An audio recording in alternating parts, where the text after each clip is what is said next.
Good morning, everyone. How is everybody on a Friday? Just a few days away from Christmas. Merry Christmas, Merry Christmas, Merry Christmas to my friends. How's everybody doing this morning? Good morning, Cindy Arnold. And all you lovely folk out there, Beach Lady, good morning. How's everybody's morning or afternoon or evening? Because there's all different kinds of time zones on here, y'all. I woke up this morning. I walked down the hallway. Well, I staggered myself down the hallway. Hello, Fancy Nancy, Dog Mom, Trace on the Case, Elba Lopez, Jennifer Cheney, Language of Horses, Granny Whisperer. Hello. I was coming down the hallway, y'all, and I heard this chirping, cheeping stuff from the fire alarms. In this room, there's one in this room, there's one in the bathroom, there's one in the hallway, and I couldn't tell which one it was. But it was chirping, and it was aggravating the heck out of me because I hadn't had any coffee yet. You know what I'm talking about? That chirping on the fire alarms that aggravates you half to death to let you know you got to put another battery in or whatever. Well, long story short, I called Wayne because usually he comes back by here in the morning. And I said, I'm not quite sure which one it is because I kept going into the bathroom. And then there's these 10-foot ceilings in here, and then there was one in the hallway, and I finally realized it was the one in here that I can't reach. And he's 30 minutes away. And I'm aggravated, and I'm like, man, there ain't no way. Number one, I'm going to continue to hear this chirping. And number two, I can't do a live stream with this chirping going on. So I went out in the garage in my nightgown, y'all. I went out there and I got one of Wayne's ladders. I came in here, and unfortunately this fire alarm, the only one in the house, is wired in electrically, but it does have a battery. So I took the battery out until Wayne could get here, and it still was chirping. So I ripped the whole damn thing off the wall. I said, ain't no way, I ain't doing it. So I didn't have any coffee, and I'm climbing up this ladder to go up to the very top of this 10-foot ceiling. Y'all, I've started my day off great.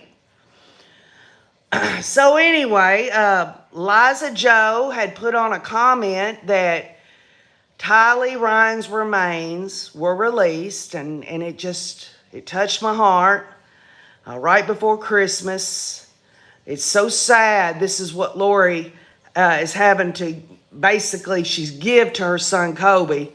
I mean, y'all just think about that. But also think about this, y'all.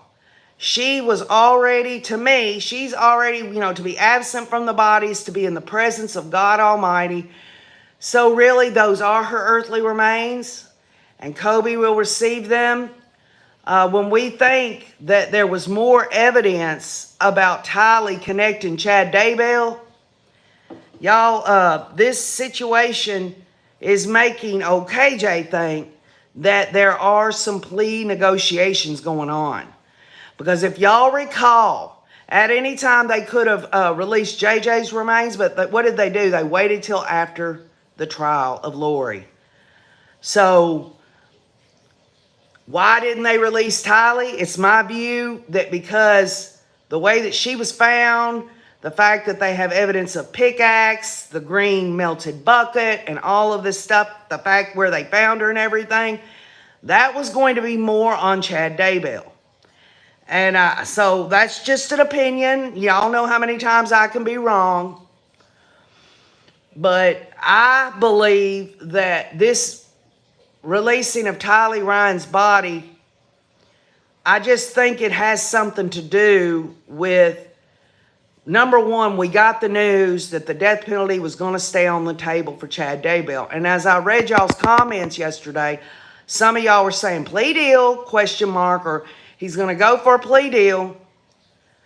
Well, Tylee Ryan's remains have been released, and that was one of the things that severed the cases between Chad and Lori, that there was more DNA evidence out there that John Pryor says he wanted to have tested by his own. Y'all, John Pryor just wanted something, anything, to separate the trial.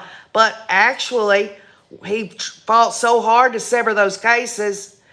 and he did not file anything with the fact that Lori was going to have the death penalty taken off the table because the state turned in evidence late. He never himself, John Pryor, never filed anything with it. As I look through this legal document here on memorandum decision and order to strike the death penalty, I think that John Pryor is in over his head, y'all. But anyway, Rachel Black says, KJ, I ripped out a smoke detector in my basement for the exact same reason the other day. Well, there you go. It's a small world, isn't it, Rachel Black? How many times have old KJ had, read your comments and said, yeah, you're saying exactly, what I would have said, and vice versa. Some of y'all in the comments say, KJ, you're saying it like I would say it. You know what I'm saying? But anyway, Donna says, Fancy Nancy, Krisha said last night that they have not had the memorial service yet. They were sort of waiting on Tylee, not sure of any details, says Donna Donald. So I'm assuming that question is when the memorial service for JJ would be. This is the way I see it. That's their family. That's their, if they choose to share or to let us know something as private as that, I'm there. I'm in Louisiana. I told Krisha if they have a memorial service, Mr. Wayne and I will go. But that is their family's decision and what they need to do. So, all I can do is be there to say I love them, that I'm praying for them, and just knowing that I can't really, I couldn't bring myself to ask that question, to be honest with you. I couldn't ask Krisha that. I wouldn't ask Kay or Larry that. I don't think, who wants to do that? That's their business. I know there's a lot of people that love the children and Tammy and Charles and all that, but again, this really comes down to their family and what's best for their family.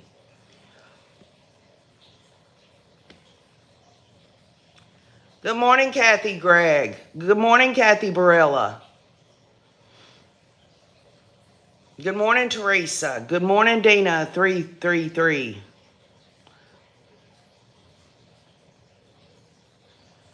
It's Deanna. Yeah, that's what it is.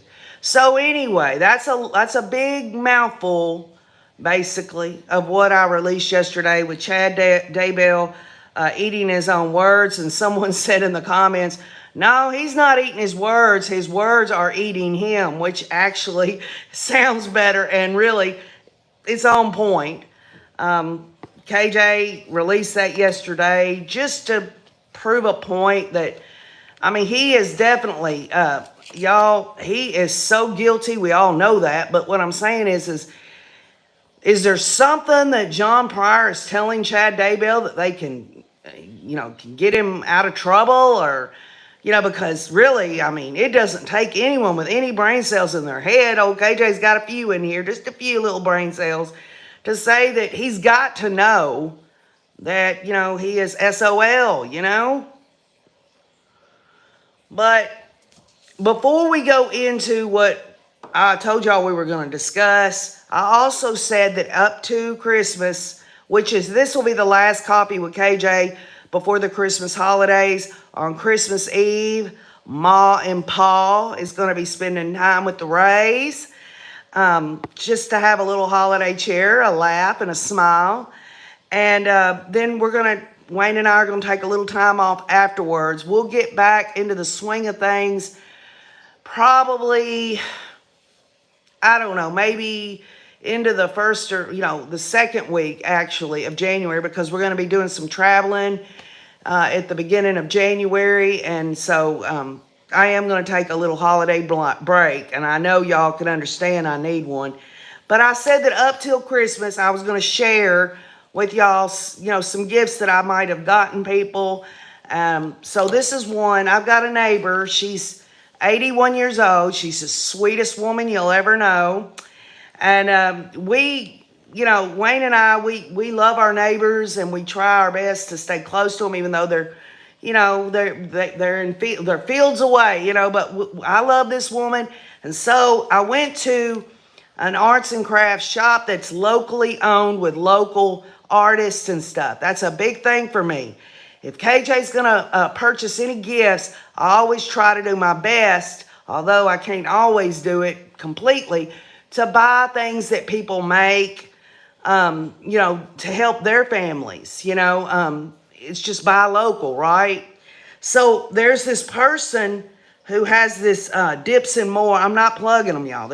I'm not even gonna tell you. It's just something Dips and More, because I got to thinking about it. I'm like, I think I'm plugging these people, and I don't mean to.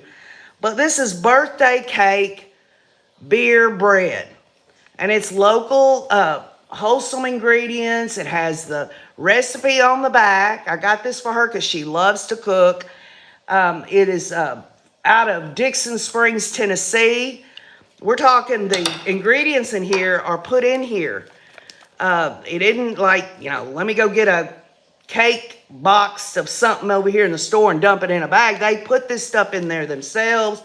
It tells all the ingredients, which are all natural. You ain't got no number 7 whatever or some words you can't understand what's in it. So this is birthday cake beer bread, and I got her one of these homemade, handmade, mix in some blessings spoon. They put the little thing in there. It's got the little bow on the end, and it's a spoon that they've made, and it's got like little hands on it, like right here. See, mix in some blessings. So I'm gonna put this in a cute little Christmas bag and put it together. And that's going to be for my 80-year-old friend, 81. She's 81. She just turned 81. But she loves to cook. And guess what? I know her well enough, because she's a loving person, that when she makes this, she'll bring some down to OKJ. So see, I'm going to get something out of it, right? No, I'm just kidding. I don't know if she will or not, but she's got grandkids and great-grandkids, and I think they'll enjoy birthday cake beer bread. So there you go. That's my another one of my gifts. And by the way, y'all, Wayne actually asked me yesterday. Okay, what? Yesterday was 1, 2, 3, 4 days before Christmas. Well, what do you want for Christmas? And in my mind, I'm thinking, you're going to wait 4 days before Christmas to ask me what I want for Christmas? And of course, I told him, I don't want anything. You spoil me rotten. You do all these things. You are so caring and loving. And I never tell him what I want. Because I don't really want for anything. I mean, I'm simple about that. But it's just funny, really. Isn't that how men are most of the time? They're last minute shoppers. They want to, you know, ask. First of all, why even ask me? Because, you know, he should want to surprise me, first of all. But, you know, it is what it is, right? Good morning, Jet Set Dre. Trace on the case. Nicole says, my mom used to make beer bread when I was growing up. Isn't that sweet, Nicole? Nicole, I was telling everybody that this is local, like a local arts and crafts place. And there's all kinds of arts and crafts, from jewelry to placemats or quilts, or, I mean, all these people, they make this stuff themselves. It's local. I say buy local. I got it from there. So I don't know if you could find something similar anywhere else, but, and then the birthday cake beer bread is from Dixon Springs, Tennessee. So, you know, it is what it is. And here comes Mr. Wayne driving up. I don't know why. He probably thinks that, I fell off the ladder and I'm laying in the floor in here. That's probably why he's back right now. I guess he'll take that thing I ripped off the wall and do something with it, but I am not going to sit and listen to chirping. So, well, thank you, Nicole.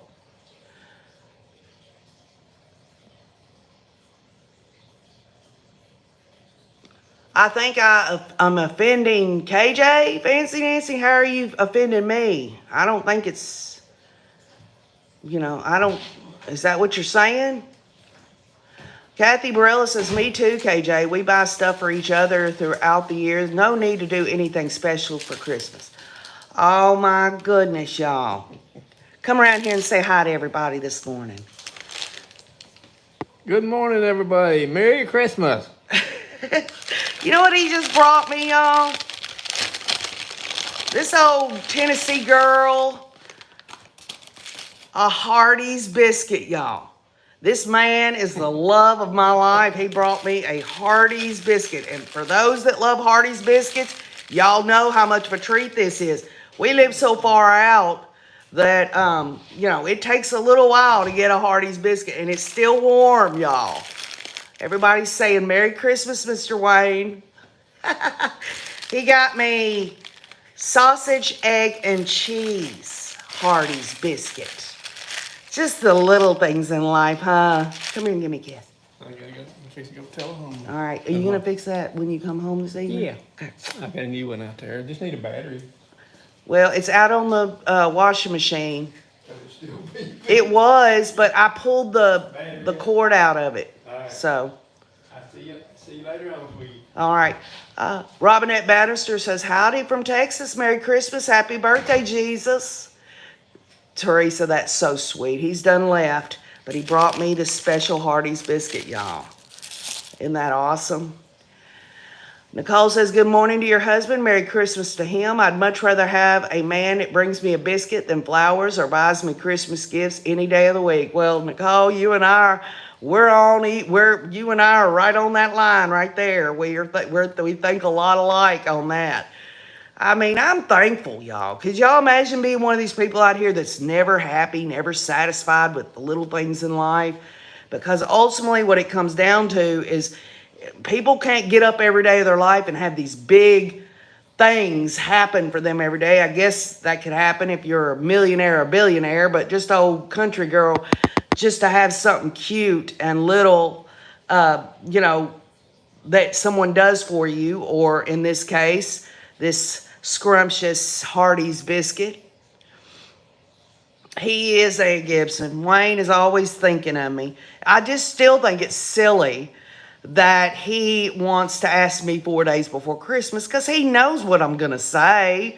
I guess that's why he does it right before Christmas, because he knows what I'm going to say.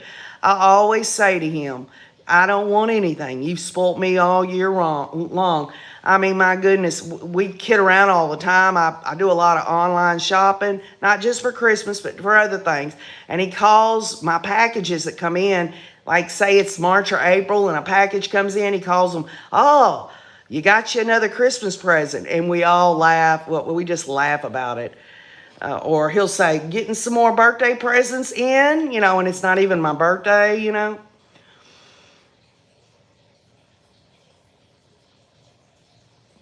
Mary Bono says, Merry Christmas to you both. Susan Honecker says, good morning all. Language of Horses is laughing and smiling. I'm so glad you are, Language of Horses. Beach Lady says, we just do stocking stuffers with things we need. Well, that's a wonderful idea, Beach Lady. You know, not everyone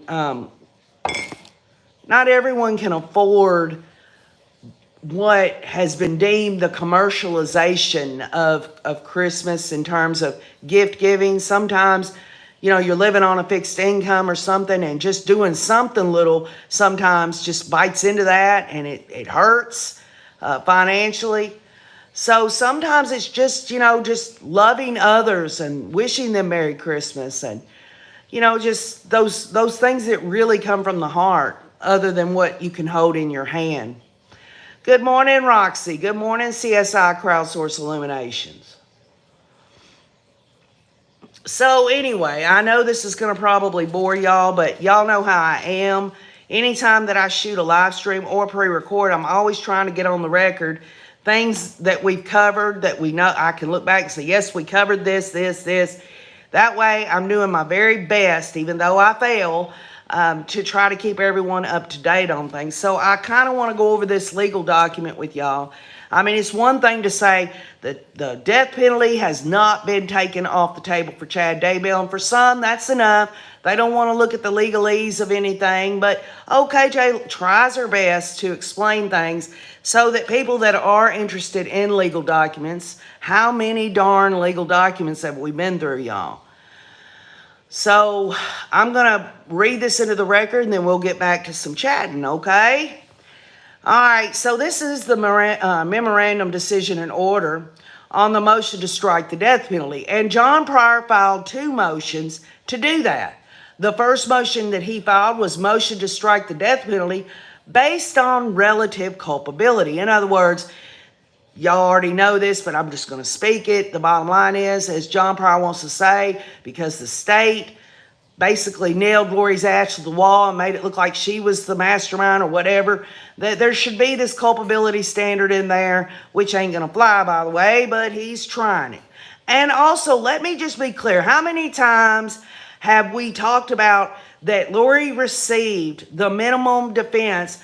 In other words, it wasn't spectacular, as we all know, from Archie and Thomas there, but it's enough to go through the appeals process. Well, I think John Pryor is going to have the minimum defense too, but I think he's going to, he's going to throw stuff up against the wall if this goes to trial. But now that I'm thinking about it, there is a possibility that Chad Daybell will get a plea agreement. I mean, just simply because I wouldn't have thought that yesterday, but now that I know that Tylee Ryan's body has been released, in other words, John Pryor's not going to be doing any testing or further testing or whatever, that it's not something that John Pryor wants to hold on to, obviously. The only reason JJ was released was because Lori's case had been thoroughly adjudicated. It was over and done. She got convicted and sentenced. Well, this situation is making me lean toward that, y'all. But that's the first motion. And the second motion was to strike the death penalty as arbitrary, capricious, and disproportionate in light of striking the death penalty in the co-defendant's case. And so Judge Boyce once again goes into his rationale. He starts out with the facts and the proceedings. In other words, he's letting everyone know what's happened thus far. On May 24th of 2021, a grand jury returned an indictment against Daybell and his wife, Lori Daybell. Both Daybell and Vallow were charged with 3 counts of conspiracy and 2 counts of first-degree murder for the homicide of Vallow's children. They were each separately charged with additional crimes, and Vallow was charged with grand theft. Daybell was charged with an additional count of first-degree murder for the homicide of his late wife, Tamara Daybell, and 2 counts of insurance fraud. The 2 cases, though brought under a single indictment, those 2 cases were brought under a single indictment, y'all, have always been treated as 2 distinct cases with separate case numbers and individualized consideration. While the 2 cases were initially joined for trial, they have been litigated separately from the onset of the filing of the indictment. Further, trial for the 2 cases was severed after Daybell successfully moved this court to do so. An extensive and notable procedural history of the cases impacts this decision, says Judge Boyce. After a determination that she was not legally competent to stand trial, Vallow's case was stayed for an extended period of time while she received medical treatment focused on restoring her to legal competency. No such issue or delay occurred in Chad Daybell's case, nor has he ever been determined to require such treatment. Further, and significantly, Vallow refused to waive her constitutional right to a speedy trial, while concurrently, Daybell filed a written waiver of a speedy trial on August 19th of 2021. Finally, on his 3rd attempt, Daybell successfully moved this court for and obtained a severance of the trials from his alleged co-conspirator Vallow. The state of Idaho timely filed its notice of intent to seek the death penalty in both Daybell and Vallow's cases. The state has not withdrawn this notice following the severance of Daybell and Vallow's trial and the continuance for Daybell to review additional discovery and conduct additional DNA testing. And y'all know this was about Tylee. Vallow's case proceeded to trial without the option of the death penalty sentence after this court struck the death penalty as a sanction for late disclosed discovery to Vallow's defense team. The sanction was ordered based on voluminous discovery having been provided to the defense on the figurative eve of trial and beyond the court's scheduled deadline to do so. Where Vallow forged ahead with her trial setting, refusing to waive her speedy trial right, the court determined that due process required the imposition of that particular sanction. The court made findings predicated on procedural due process and carefully weighed fundamental rights in reaching that decision. The decision did not consider, nor was the analysis in reaching the decision predicated on a determination of the constitutionality of the death penalty. Importantly, at the time the court made the ruling, the court expressly stated that the ruling applied exclusively to Lori's case, as Daybell was provided his request remedy of additional time to review the voluminous discovery disclosure and to test potentially exculpatory DNA evidence prior to trial. Finally, on March 21st of 2023, the court issued a written order expressly indicating that the substantive motions found in constitutional argument were rendered moot as the ruling was sanction-based.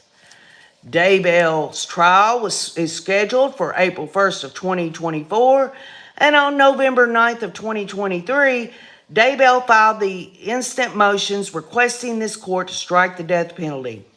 On the November 22nd, 2023, the state filed state's objection to defendant's motion to strike the death penalty.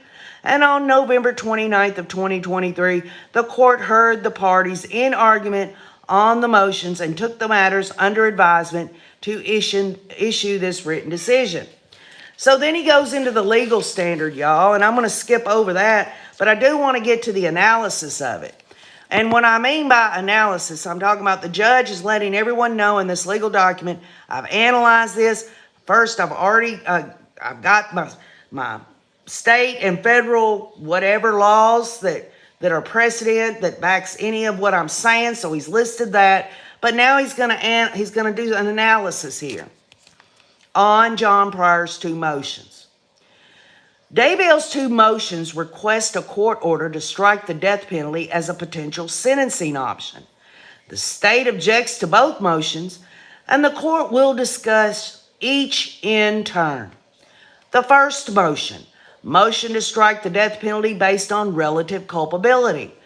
Daybell's first motion argues that the state of Idaho's theory of the case is that his alleged co-conspirator, Lori, is more culpable than Chad. Now, I'm putting their first names in, but y'all know it's Vallow and Daybell, but I'm getting tired of calling that damn hussy Vallow. She don't deserve the name. The motion then argued that Daybell should not be subjected to the death penalty because the state argued that Lori was more culpable and Lori was not subject to the death penalty. The state argues that the motion to strike the death penalty are not procedurally ripe for review, and further argues that on the merits, the motion to strike the death penalty based on this relative culpability of Chad's versus Lori's should be denied. Considering the ripeness of the motion to strike with respect to relative culpability, the court agrees with the state. Idaho has a clearly established procedure for cases where capital punishment is a potential outcome. A two-phase trial is employed. Number one, y'all, and this is telling us if Chad goes to trial, this is how it's going to happen, y'all. Number one, a guilt phase, where a jury sits in judgment of the facts and deliberates to reach a verdict of guilty or not guilty of the crimes charged against the defendant. So Chad would go through a regular trial just as Lori has. But then in a death penalty case, the second thing that happens, and again, this is a two-phase trial that's in Idaho code and statute. If convicted on crimes that carry a potential of the death penalty, a jury then hears evidence of aggravating and mitigating factors by both the state and the defense before deliberating again on whether or not they find a statutory aggravating circumstance exists and no mitigating circumstance exists that would make the imposition of the death penalty unjust. Now let me break that down. We'll just focus on Chad's first-degree murder charge of Tammy, although he has the conspiracy to commit murder on the children. The bottom line is the jury would have to, in a penalty phase, they would have to find, it's in the code, an aggravating factor. We've gone over this before, y'all, but I'll just give you a simple one. He murdered his wife for money, for remuneration. Y'all remember that term? So that is an aggravating factor, but then it goes on to say, they find the aggravating factor, but then if there's something good that is bigger than that aggravating factor, they can say not to give the death penalty. I don't know what that would be, other than to say Chad Daybell's never been in any legal trouble in his life. Does that outweigh the fact that Chad Daybell murdered his wife for money? I don't know about y'all, but it seems that aggravating factor, and that's just one aggravating factor. I'm sure there's going to be several that the state can prove to a jury. Here, Daybell is asking this court to preempt the maximum potential penalty of death before a trial jury, and has undertaken any deliberations about his guilt of the crime charged or heard any evidence whatsoever. So when Judge Boyce talks about the state says this is not ripe for review, the bottom line is why are they even saying to take these penalties off the table when this hasn't been adjudicated yet? This isn't right, because y'all, we know he's going to be found guilty, but for sake of argument, there could be a not guilty there. It only takes one juror. So why take that death penalty off the table if the first phase of a two-pronged trial there that's in statute it gives you the way of doing all that? Further, following the U.S. Supreme Court's holding in the Ring case, the state of Idaho amended Idaho statutes to comply with the directives set forth in that decision. It is a jury of one's peers, not a judge, who recommends the imposition of the death penalty for individuals first charged and then duly convicted of crimes eligible for capital punishment in Idaho. Again, it is only upon a jury's determination that aggravating circumstances exist to outweigh any mitigating factors during a bifurcated sentencing phase of a capital case that the death penalty may thereafter be imposed. Accordingly, the court does not find this request to be ripe for judicial determination because the request requires wholesale speculation at this juncture. Turning next to the substantive arguments of relative culpability. Now, the judge, he's talked about that. Now he's going to the arguments of this culpability thing that John Pryor says, because Lori didn't get the death penalty, Chad shouldn't get the death penalty. The bottom line is Daybell relies on citations from the transcript prepared in the Vallow case. So he's telling them, John Pryor has sat down with a transcript, or he's got his paralegal or somebody doing it, and cherry picking things that the state had said in their opening or closing statements, which, by the way, isn't evidence anyway. But anyway, so he's talking about this, that Chad Daybell is relying on the citations from the transcript in Lori's trial. The court has reviewed those quotes and determines, as the state contends, that they are largely taken out of context or otherwise incomplete in their presentation. Beyond this, however, Daybell overlooks one important consideration. The court cannot and will not speculate about what the evidence at Daybell's trial will be with respect to Chad Daybell's culpability. To make a pre-trial determination about whether Daybell is more or less or equally culpable than Lori, who has now been convicted of all charges brought by the state of Idaho, would require this court to invade the province of the jury and make a premature determination about what the facts of the Daybell case, not Lori's case, are. The court declines to do so and finds that this request is not ripe for judicial determination because the state has not yet put on their case against Chad Daybell. Additionally, while the court believes there is likely to be considerable overlap in witnesses and evidence for Daybell's trial, the indictment charges Chad Daybell with separate and additional crimes. And some of y'all had pointed this out. Lori wasn't charged with first-degree murder of Tammy. She was charged with conspiracy to commit murder on Tammy. But Chad here, this is what the judge is saying. Daybell repeatedly and ardently argued for his trial to be severed from Lori's, emphasizing the necessity to preserve individualized consideration between Chad and Lori. Further, Chad argued for separate trials with individualized consideration of Daybell and Lori, given the mutually antagonistic nature of the defendant's positions. So the judge is letting John Pryor know, y'all remember John Pryor said our case is going to be different. This whole argument about mutually antagonistic that Archie had talked about and all that, and also John Pryor. We talked about the antagonistic nature, whether or not they're both of what they see in their own case is different or the same. And of course, John Pryor's going to say our case is different than the Hussey's there, right? The court has carefully reviewed the cited authority by Chad and the state and finds that the case law does not suggest that degrees of culpability are appropriately determined by courts ahead of trial. To do so would defy the fundamental right to a fair trial by a jury of one's peers.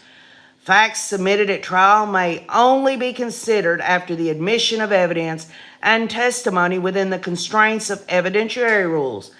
Thus, while Chad is charged as a co-conspirator on some counts in the indictment, he is nevertheless also charged with first-degree murder for the murder of Tammy Daybell, a crime that is punishable by death.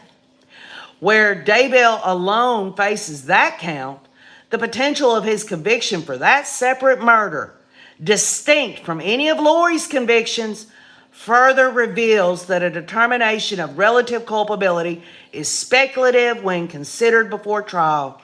Therefore, Chad Daybell's argument about relative culpability is not persuasive as a basis to strike the death penalty. So he makes it clear. Lori wasn't charged with first-degree murder, but Chad was. And that charge alone can constitute the death penalty. We know they both deserve, well, let me just speak for myself. I know that both of them should have got the death penalty. You know they don't never execute them anyway. I mean, they got Robin Rowe. She's still sitting on death row. They have the law of capital punishment, but they don't see it through. They can't even get their shit together on how they're going to do it. Is it going to be lethal injection? Is it going to be a firing squad? Moreover, the salient point remains. It is the duty of jurors, not this court, to determine the facts of this case, including deliberating about whether the state meets its burden to prove beyond a reasonable doubt that Chad Daybell is guilty of the mirroring charges raised against both Chad and Lori. So even the judge says, he starts off saying, hey, Chad's got a different charge than Lori, but even the ones that are exactly the same, like the conspiracy to commit murder charges on the children, he's still saying that, he ain't going to determine anything like that. That's up to a jury. So accordingly, the court finds no basis to strike the death penalty on arguments of relative culpability. So that's the first motion that John Pryor wanted to put out here about relative culpability. Now here's the second one. Motion to strike the death penalty as arbitrary, capricious, and disproportionate in light of striking the death penalty for Lori, right? So next, the court considers Daybell's second motion, which argues that the death penalty should be stricken as it is arbitrary, capricious, and disproportionate when with the striking of the death penalty in Lori's case. Specifically, Chad argues that he faces a more severe penalty because he waived his right to a speedy trial. The state contests this assertion, arguing that Chad had waived any credible basis to bring the motion because he did not file any joinder to Lori's motion to remove the death penalty as a sanction for late disclosed discovery. What does that mean? When the judge decided that the state had drugged their feet on that evidence, that DNA evidence, at that time when the judge decided to take the death penalty off the table for Lori, John Pryor did not join in with a motion of his own to attach to what Lori's case number and what she was going through. He didn't do that. And we all know that John Pryor did not at any time want to join anything that was going on with Lori. He was trying to keep his client away. But in this case, y'all, if he would have at the time caused the big stink and filed legal paperwork of his own about the DNA evidence, all he was thinking was, this is my opportunity to get this case severed. Well, the case was, at this time, it had already been severed or not. I'm not really sure. But what he was trying to do at the time was to say, this is going to give me more time, because not only is it showing that they took the death penalty off the table for my client's wife there because the state drugged their butt, but now all I have to do is say, I still need time, Judge, because this late turned in DNA evidence. He wasn't thinking at the time, y'all, that he should have at that time. Is that ineffective assistance of counsel? No. He just didn't do it. He didn't think to do it. I hope I'm making sense on that. The bottom line is this. When all this legal stuff happened and the state didn't turn everything in on time, that's when the judge ruled the sanction that the death penalty would be taken off the table. That would have been the appropriate time for John Pryor to join in with that situation, but he didn't. He didn't. So, as a prefatory comment in reviewing Lori's, the court is not persuaded that Chad suffered any abuse of his procedural due process by allowing the death penalty to remain a sentencing potential in his case, though the death penalty was struck in Lori's case. The triggering event for both Chad and Lori to move the court for remedy, though separate avenues of relief were pled in the respective cases, was the late disclosure of a large volume of discovery from the state in early 2023. At that time, Chad ardently argued he needed additional time to evaluate and weigh the discovery, and was therefore afforded that by, number one, obtaining a severance of the trial from Vallow's trial, and number two, obtaining a continuance of over 1 year to adequately prepare for the trial. Thus, Daybell has obtained his requested relief, and additionally, given the length of additional time for trial preparation, he has been afforded heightened or super due process, given the potential for capital punishment in his case. So the judge does say it, y'all, because I got a little mixed up on how all this played out in February of 2023. The bottom line is he got his relief that John Pryor was asking for, but John Pryor did not join in on what Lori and her attorneys were saying about this sanction. He could have said, yeah, John Pryor could have said, yeah, Lori, the judge here is going to give Lori this sanction relief, and which will end up being taking the death penalty off the table. If he would have joined in with that, y'all, who knows what would have happened? Or what the state would have argued. It's clear to me, y'all, that the state drug their heels, and I just, in my heart of hearts, I really feel like they wanted to let Lori off of the death penalty because they knew that she had these mitigating factors of being incompetent in the Idaho Department of Health and Welfare's care, that nobody would sentence her to death. So why even go through that two-phase thing for a death penalty case with her? Mark Means, say what you want about Mark Means, but he saved his client's life. So the rationale to remove the death penalty as a sanction in Lori's case was predicated on a finding of material prejudice given the proximity between the time of discovery disclosure and the trial in her case, which that's another thing. Because she did not waive her right to a speedy trial, she wanted her speedy trial, that absolutely helped her out as well. So it wasn't just the late disclosure by the state, which should have never happened, but then again, I mean, they'd had all this stuff all this time. The bottom line is her wanting her speedy trial saved her ass too. To the contrary, Chad had been afforded the additional time needed to mitigate prejudice, if any, for him in his case, where Lori's team had a matter of days to review and evaluate late discovery ahead of trial. Chad was provided a full additional year to review the material and prepare his defense. Further, Chad's counsel has had the significant benefit, y'all, in preparing for his trial by observing Lori's trial and assessing the transcripts from that case.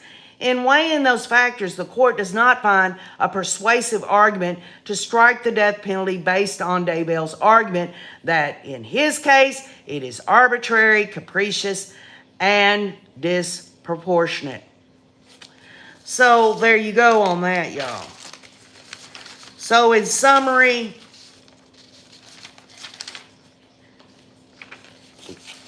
the bottom line is it was taken off the table.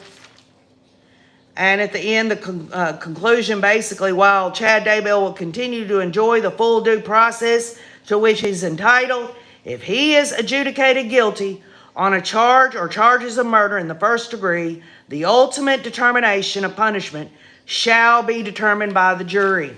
And again, just Tammy's murder alone can get his ass the death penalty. So there you go, y'all. I wanted to put it in the record. I have. What do y'all think?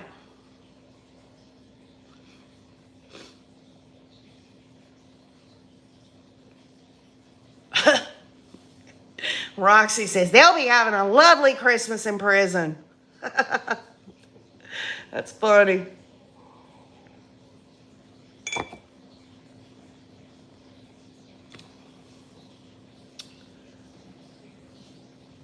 Liza Joe says, Arizona is pissing me off, man. Get on with it already. Well, Liza Joe, I'm looking at you, Liza Joe. I think they're going to give the state in Arizona, the state's prosecuting team there, more time. They could give them up to 270 days. And again, a judge in Arizona is going to look and see the scheduling orders that I shared with y'all, a couple of streams ago, showing the overlap. And how are these witnesses going to be brought into Arizona? Or how about this? The witnesses from Arizona that has to go to Chad's trial, if he has one. Yes, Rachel Black. Chad's kicking himself for severing the trials now.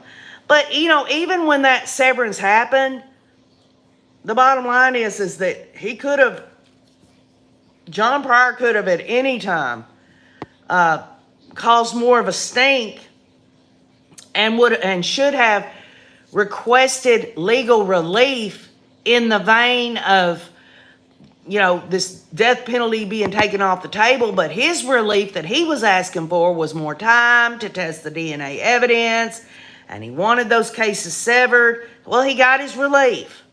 And because he got that relief and he didn't want to join in with Archie and Thomas on this whole issue of DNA and look at it from the point that, well, they're going to, this is something Archie and Thomas is belly aching about to the judge about the late DNA discovery disclosures. John Pryor just did not see himself, for whatever reason, he didn't see himself going that route. I think he was laser focused on getting those cases severed, and I think it was just going to work out the way it was going to work out.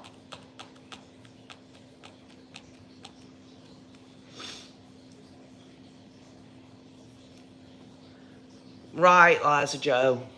I believe it.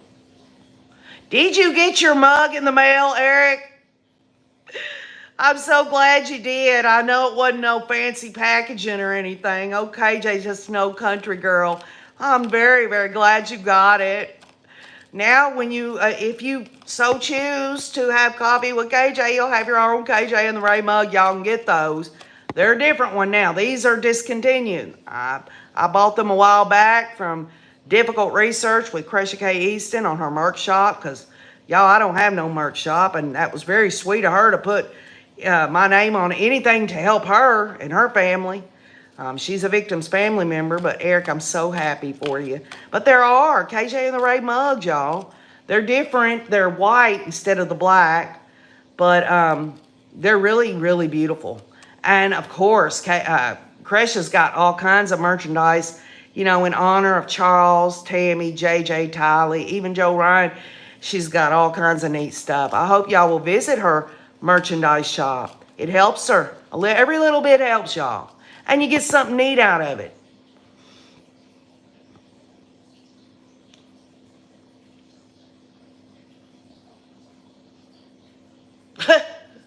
I'm so glad, Eric. I apologize it took so long, but I was clear with everybody. I was lazy. I just, I honestly, just the thought of having to go to the freaking post office, and y'all, I know that's so shameful, but it's true. I don't like to do these things sometimes. I like to be at home. I'm a homebody.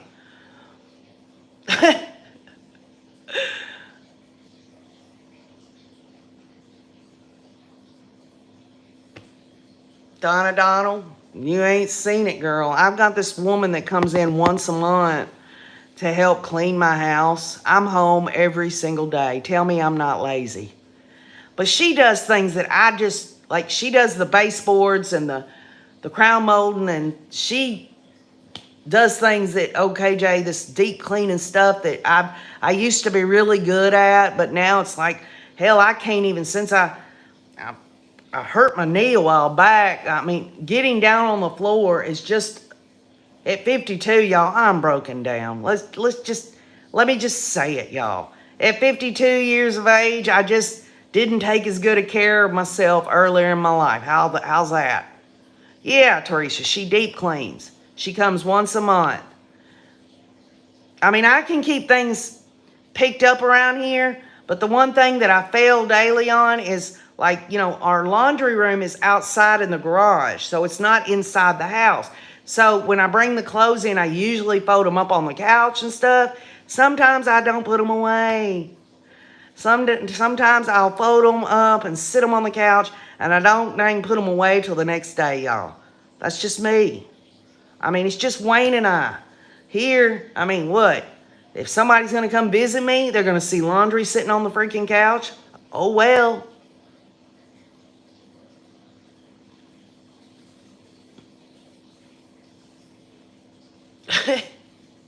When I worked, I had someone come do that. It was so nice. You deserve it, KJ. You still work. Well, CSI Crowdsource Illuminations, I was talking to Wayne about this the other day. I was like, how many women, if they could scrounge up and afford someone to come in one day a month, and that person actually has to, that income is important to them too, in their life, and it benefits them, why not do it? How many women wouldn't want that? I mean, y'all, there's going to come a time that Wayne and I aren't going to be able to afford it. But until then, not only are we getting a service that's wonderful, that helps me, that makes me feel special, but that person gets to make damn good money. Damn good money. We're talking like $30 an hour. I mean, that's what we're talking about here.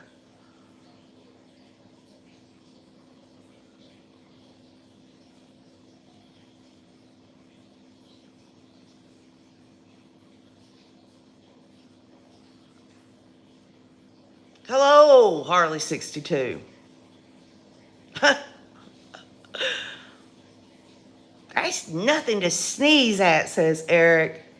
Well, Eric, I just want you to know how much I appreciate you. I'm so thankful that you and your wife and your family know a little bit about this channel, and that the people on here, the Rays, that's what it's all about. It ain't about old KJ. That is exactly right, Roxy. I raised 3 kids. Y'all, I was only like, what, 3 years into my marriage to Wayne, and we've been married a little over 14 years. That's the first time I ever got a dishwasher.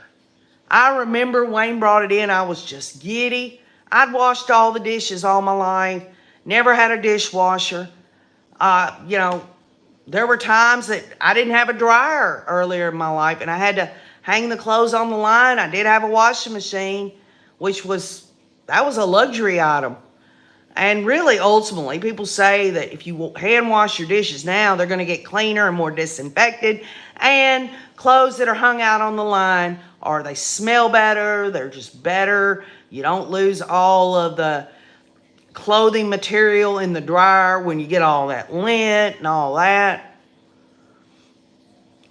Trace on the case says, I get really OCD when I clean something like I can't get it clean enough and takes forever, so hiring cleaners was the best thing I ever did. It freed me from the stress of needing to be overly thorough.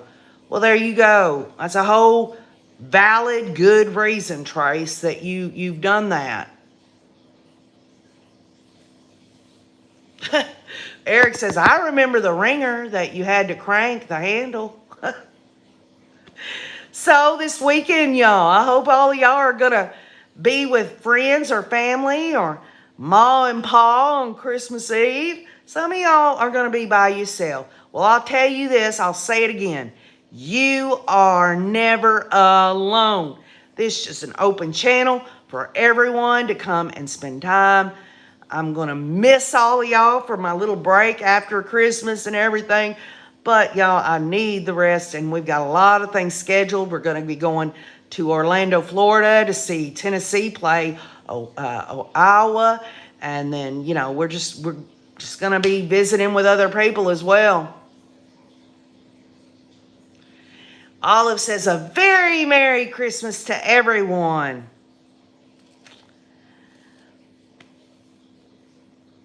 Rudolph the red-nosed reindeer had a very shiny nose, and if you ever saw it, you would even say it glows. All of the other reindeer used to laugh and call him names. They never let poor Rudolph join in any reindeer games. Then one foggy Christmas Eve, Santa came to say, Rudolph, with your nose so bright, won't you guide my sleigh tonight? Then how the reindeers loved him as they shouted out with glee, whoopee! Rudolph the red-nosed reindeer, you'll go down in history. It takes a blinking nose to make friends, y'all. Does it? Is that the message? Or he had to, first they pick on him, but when they pick on him on something, and then they turn around and realize that the big man there, Santa, thinks it's awesome, and they change their mind. Yeah. Oh, Lord, what is that? Nicole says, you could see that urge to sing suddenly came over you. You actually have that rasp and sound pretty good. Oh, it's raspy, all right, Nicole. It's old and raspy. Oh, you're welcome, Roxy. Merry Christmas to all you beautiful friends. Thank you, KJ. I love you. I love you too, Cindy Bullock. Merry Christmas, Stephanie Willow says. Have a great and safe trip, KJ. Oh, Debbie Patterson, all of you make my day. Trust me when I say just to know that this world inside of a world, that I could meet such wonderful, unique, you are the only you're ever going to be type of folk. It's wonderful. Harley62 says, thank you, KJ, and Merry Christmas to all of yous. Tina Reddington says, Merry Christmas, everybody. Idea Pants says, Merry Christmas to KJ and family. May your trip be safe and fulfilling. Well, thank you, Idea Pants. Oh, what is that? Billy says, morning all, late as usual. Well, I'm usually late myself, Billy. Merry Christmas, says Norma Guerrera. KJ, love you. I love you too, Norma. Lily Jahan says Merry Christmas. Harley is telling Philly, morning. Oh. So, to wrap up that aspect of what we were going to talk about, I want to say this. The release of Tylee Ryan's body makes me think that, number one, common sense. They're not going to be doing, John Pryor's not going to be doing any DNA testing on anything having to do with that. And then finally, this whole thing, y'all, it's just a guess, just a hypothesis, a theory, that the release of Tylee Ryan's body could be tied to a plea agreement. Let's also not forget next Wednesday, which is 2 days after Christmas, that schedule for Jody Hillebrand, where she was supposed to sit down as Ruby Frank did on the 18th, she might be ironing out a plea deal herself. Olive Heatley says love and blessings to everyone. Rachel Black says Merry Christmas, KJ and the Rays. All of y'all are my favorite people, Nicole. JoJo says, this will be my best Christmas yet. Merry Christmas to all of you. Well, there you go, JoJo. I hope your child is doing well. I haven't gotten any updates on that. Is your little boy or your son there? Is he doing okay, JoJo? Well, you're welcome, Susan Honecker. I appreciate your comments. Philly says, have a Merry Christmas, all my dear friends. JoJo said he is. He's doing good. Well, that's great, JoJo. I'm a firm believer in prayer, y'all. Prayer is power. But it's the kind of power that humans can't abuse. If it's real prayer, if that makes sense. If it's real prayer, it's not a prayer that's going to gain you. Oh, I'm powerful. You know what I'm saying? It's more of just that power to pray for others that need it. We should all, if we are prayers, we should pray for everyone this Christmas. A lot of people are going to be struggling. A lot of people are going to be missing their departed loved ones. That's a big trigger thing for me. Every Christmas, it was my mom's favorite holiday. And she's not here. And I miss her. And I miss all kinds of people that I don't get to see. Well, Molly's mom, you are a friend. We're all friends here. To the best of our ability, y'all, this world inside of a world which is called social media, you can only do so much. And really, it really comes down to this. You can look at someone in their eyes and you can see whether they're being real with you or not. Even, and reality and being real with somebody is the freaking defects and all the stupid things that I might say or do that, absolutely are mess ups. It's like yesterday when I released that one video.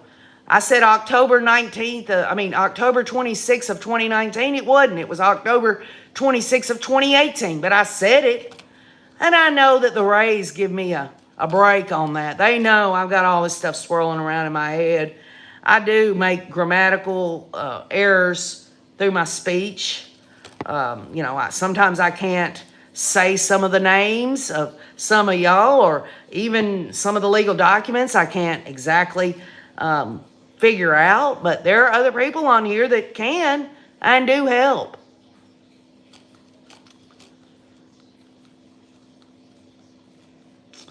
Idea Pants says, I have never lost a grandparent, and my grandmother died in my arms this past June. It's going to be a bittersweet Christmas. Well, God bless you, Idea Pants. There are many on this channel that have been here for several years that have shared, their losses with OKJ, and I've shared my losses with everyone on here. It's just part of life. Nobody wants to, say, oh, that makes me feel better, KJ, because you said that's part of life. Well, death is part of life, and life is part of death. I mean, it just is. Is that meant to make anyone feel better, or is that to make anyone feel like it's no big deal? No, it's just me speaking truth about it. You can't have life without death. And how many people that die, that life begins in other areas? Some of y'all have said, my loved one died, but then my niece had a baby, or, So it's just one of those things. Trace on the Case says, my grandma was holding my hand when she passed, and for some reason when she took her last breath, I just knew it was the last. And it was a very precious moment for me. An honor to be with her, says Trace on the Case.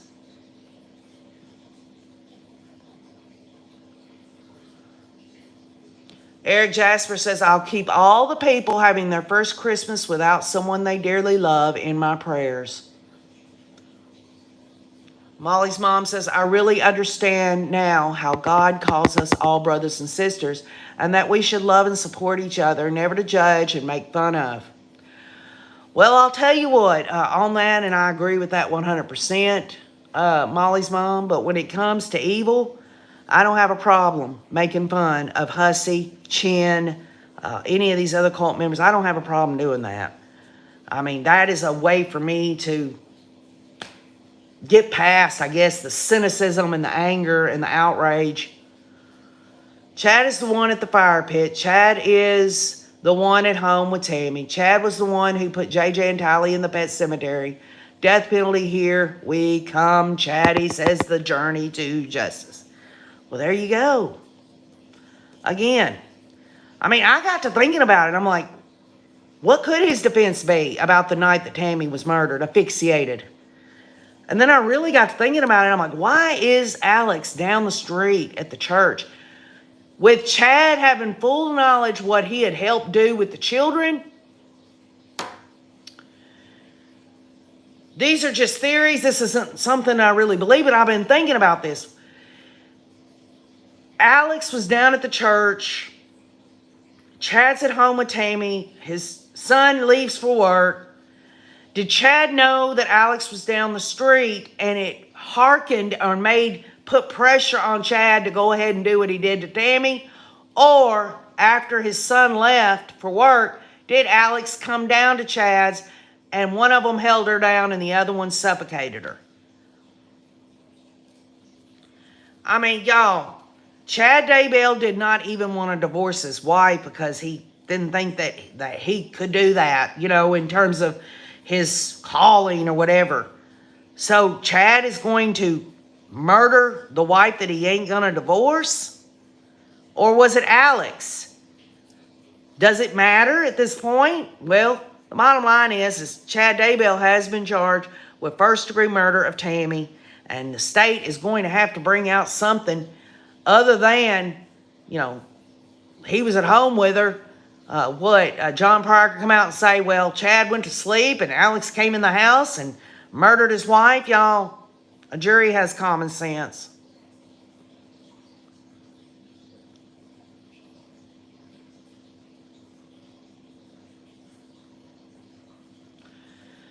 Rachel Black says, I think there had to be 2 people to limit defensive wounds. Eric Jasper says, I think he wanted her on the back burner in case him and the hussy didn't work out, but the hussy wasn't having it.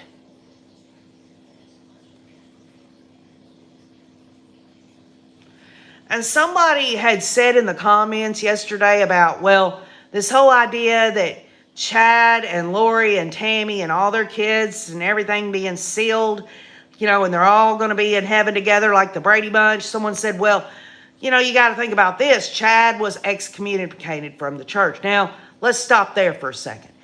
If someone is sealed to their wife and they're an active member of the Church of Jesus Christ of Latter-day Saints, right? They're sealed for all eternity, right? And then down the road, that person, one of those people, get excommunicated. What is that, a null and void thing? That didn't really happen, or it can be undone? I just don't think it has, I don't think that it would have anything to do with, if you're excommunicated, then that sealing where you're going to see your spouse or your kids that were sealed to you automatically when you had kids because y'all got sealed in the temple, that just goes away. I don't know.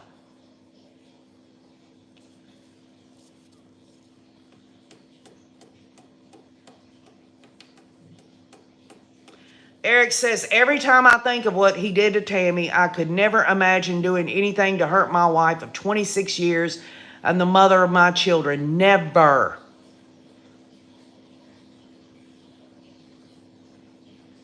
Ramona Fisley says, Hussy, Chin, Ruby, Jody have no Christmas in their hearts, and it saddens me. I feel like they are in God's arms, and that is cause for celebration.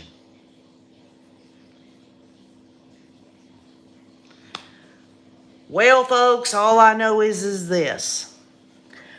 I know that a lot of y'all have put up with me for all this time, and y'all have supported me in being myself. You've helped me. You've educated me. You've been there for me. And that is the greatest gift that this old girl can get besides my relationship with Jesus and my marriage to my hubby, okay? So you fit in there, but yeah, y'all are definitely a gift for OKJ. It's like getting to be and spend time with y'all is like a birthday every day or Christmas morning. Getting to have the gifts of you spending time with me and me spending time with you. So Merry Christmas, y'all. Happy New Year to everyone. Remember, Christmas Eve, Ma and Pa are going to be spending time with the Rays. Yes, it's going to be silly. Y'all know how we get.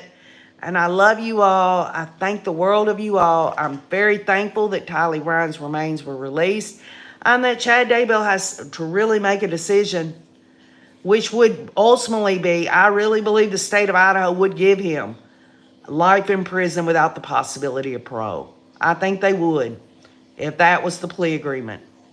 I don't think it would be any less. So I love y'all. Have a great, Merry Christmas. And be looking Christmas Eve. I've already got the little thumbnail and everything out on the online and everything. So we'll all get together on Christmas Eve. And I love you. And keep on looking.